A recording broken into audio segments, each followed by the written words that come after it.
Գյուրջան Կասկադ, հասանելի բնակարաններ 65 ամիս մարման ժամկետով։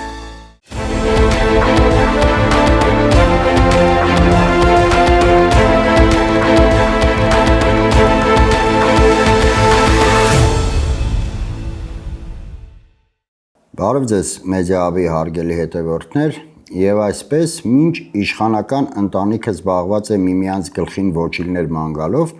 այդ ընթացքում տեղի ունեցավ 3 կարևոր իրադարձություն, որոնցից երկուսը սպառնալից, երրորդը նվաստացուցիչ։ Սկսենք թերևս սպառնալիքներից, որովհետեւ դրանք կարող են ճակատագրական հետևանքներ ունենալ Հայաստանի Հանրապետության եւ ողջ հայ ժողովրդի համար։ Առաջինը այն է, որ Անկարայում մեկնարկել է Արևմտյան Ադրբեջան կոնֆերանսը, որի ժամանակ Ալիևը ել ավելի է կոշտացրել ադրբեջանցիների, այսպես ասած, ճակերտավոր վերադարձը Հայաստան։ Ավելին, նա Հայաստանին մեղադրել է էթնիկ զտումներ կատարելու եւ Ադրբեջանի պատմամշակութային արժեքները ոչնչացնելու մեջ։ Կասկածից վեր է, որ այդ մեղադրանքները մոտ ապագայում միջազգային ատյաններում փաթեթավորվելու են Ադրբեջանի կողմից եւ ներկայացվելու են որպես հակընդդեմ հայտ, երբ Հայաստանը որոշի, որ Ադրբեջանին տա դատի, իհարկե եթե այս իշխանությունները երբևէ նման բան որոշեն, Արցախում Ադրբեջանի կողմից էթնիկ զտումներ կատարելու մեղադրանքով։ Բացի այդ,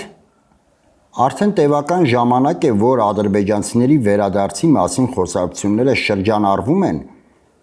ու Հայաստանի իշխանությունները տեսականորեն համաձայնություն են տվել այդ չարաբաստիկ գործընթացին։ Իհարկե հավելելով, որ հայերի մեջ էլ եթե գտնվեն մարդիկ, որոնք կցանկանան վերադառնալ ադրբեջանական այն տարածքները, որտեղ որ ապրել են իրենց հայրերը մինչև 88 թվականի Արցախյան շարժումը, ապա խնդրեմ կարող են վերադառնալ։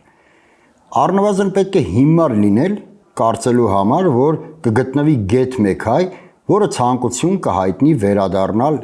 ապրելու ենթադրենք Բաքու կամ Սումգայիթ։ Իսկ Ադրբեջանը լիովին կարող է այդ գործընթացը կազմակերպել, որովհետև արդեն իսկ գործնական քայլեր են արվում այդ ուղղությամբ։ Ադրբեջանի իշխանությունները բազմաթիվ անհայտ ծագման մարդկանց համար պատրաստում են կեղծ փաստաթղթեր, իբր նրանց հայրերը մինչև 88 թվականը ապրել են Հայաստանի այս կամ այն շրջանում։ Բնականաբար Ադրբեջանի համար դժվար չի լինի գտնել մի քանի 100,000 ադրբեջանցի կամ ոչ ադրբեջանցի, որովհետև հիշում եք 44-օրյա պատերազմին բազմաթիվ ահաբեկիչներ եկան կռվելու Արցախում ի օգուտ իհարկե Ադրբեջանի, այնուհետև այդ ահաբեկիչների ճակատագիրը անհայտ եղավ, ուր գնացին, ինչ եղան դրանք, բնականաբար հենց դրանցով էլ Ադրբեջանը կարող է Հայաստանի տարածքները բնակեցնել, ինչը հղի է մի շարք ահռելի հետևանքներով, ողբերգական հետևանքներով։ Նախ, եթե ադրբեջանցիները բնակվեն Հայաստանում, ապա այն տարածքներում, որտեղ նրանք որ կբնակվեն, այդ տարածքները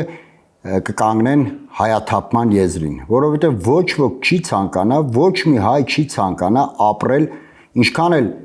իր հայրենիքն է, այնուամենայնիվ չի ցանկանա ապրել անմիջապես ահաբեկչի կամ պոտենցիալ ահաբեկչի հարևանությամբ, որովհետև կասկածից վեր է, որ այդ ադրբեջանցիների բնակեցմանը հաջորդելու են կողոպուտ, թալան, սպանություն, ընդհուպ մինչև ահաբեկչություն։ Բացի դրանից, շատ կարճ ժամանակում փոխվելու է Հայաստանի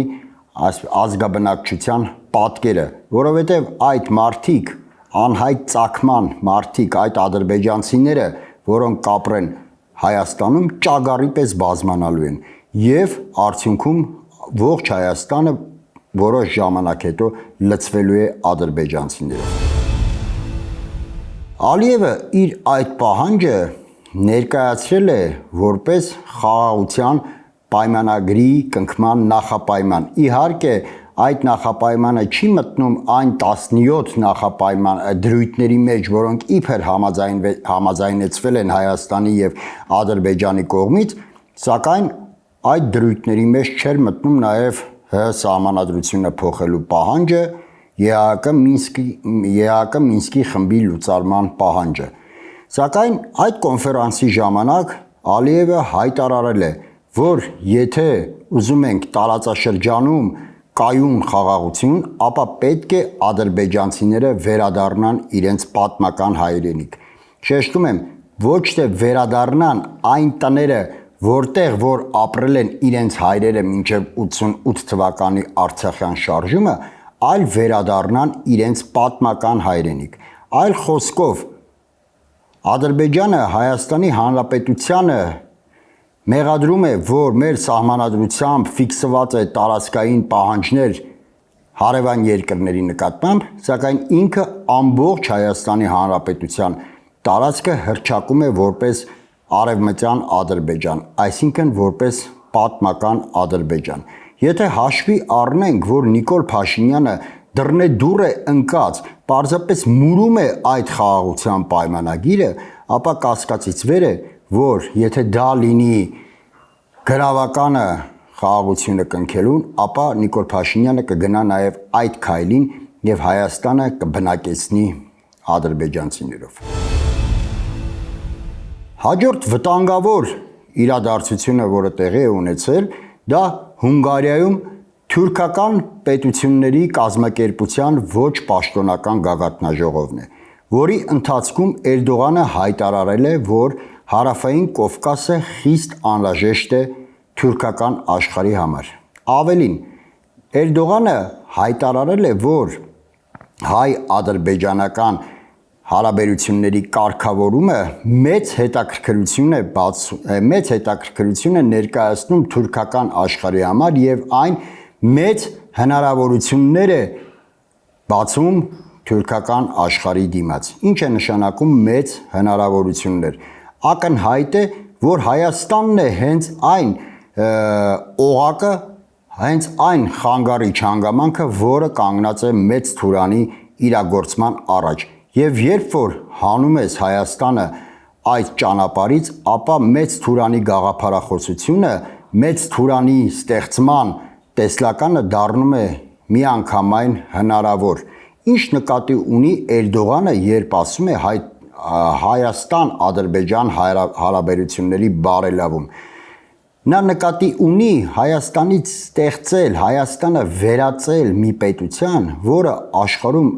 այլևս որևէ նշանակություն չի ունենա, որը տարածաշրջանում այլևս որևէ վտանգ իրենից չի ներկայացնի եւ ամբողջովին կախված կլինի թուրք-ադրբեջանական եւ առհասարակ թուրքական աշխարհի քմահաճություններից։ Այսինքն Հայաստանից ստեղծել մի պետություն, որը ամբողջովին կսպասարկի թուրքական աշխարհի շահերը։ Եվ հենց դրան է ուղղված Էրդողանի հայտարարությունը, դրան է ուղղված Էրդողանի գործողությունները։ Եվ բնականաբար այդ չարաբաստիկ արտահայտությունը, որ Հայաստան-Ադրբեջան հարաբերությունների բարելավումը մեծ հնարավորություն է ստեղծում թուրքական աշխարհի համար, դա հնչում է խիստ չարաբաստիկ, խիստ ներողություն, չարագուշակ, ինչը նշանակում է դատավճիռ Հայաստանի Հանրապետության եւ հայ ժողովրդի համար։ Բնականաբար այդ շահերը նույնպես սպասարկում է Նիկոլ Փաշինյանը։ Ինչ վերաբերում է ստորացուցիչ իրադարձությանը,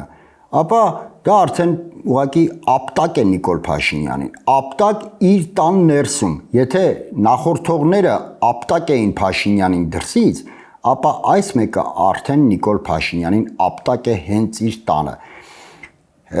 Ռուսաստանի Դաշնության արտգործնախարար Սերգեյ Լավրովը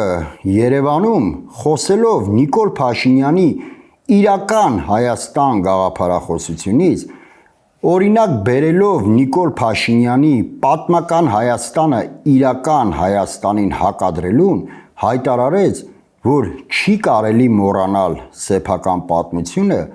չի կարելի մոռանալ սեփական ազգի անցյալում գործած սխրանքները։ Իհարկե, Լավրովը միանգամայն ճիշտ է, բայց դրսից էլ պետք մեզ դա ասել, որպեսզի մենք ի վերջո դա հասկանանք։ Այսինքն դրսից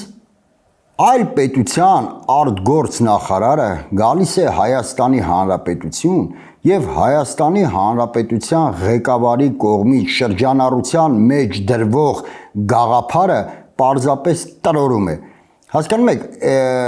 սա պետության պատվի խնդիր է։ Այն, որ Նիկոլ Փաշինյանը պատիվ ու արժանապատվություն չունի, դա ակնհայտ է բոլորին եւ ապացուցման կարիք չունի։ Սակայն Նիկոլ Փաշինյանը իր այդ անպատվությունն ու անարժանապատվությունը պրոյեկտում է նաեւ ամբողջ Հայաստանի Հանրապետության վրա, որովհետև նրա մոգոնած այդ տխմար իրական Հայաստան գաղափարախոսությունը իրոք թվում էր պետք է լինի Հայաստանի ներքին քաղաքական օրակարգը եւ հայ ժողովուրդը պետք է որոշի, թե արդյոք համաձայն է այդ հիմար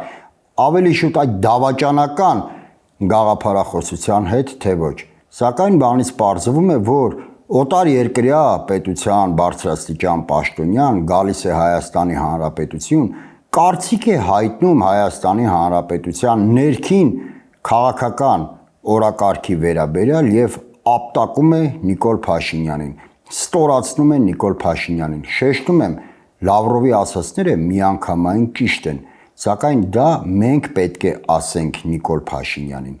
ինչը ցավոք առ այս պահը չենք անում։ Հուսանք մոտ ապագայում մենք կսթափվենք ու Նիկոլ Փաշինյանին ինքներս կապտակենք, այլ չենք սպասի դրսից օտարների ապտակին։ Այսօր այսքանը, շնորհակալ եմ, կհանդիպենք։ Գյուրջան Կասկադ, հասանելի բնակարաններ 65 ամիս մարման ժամկետով։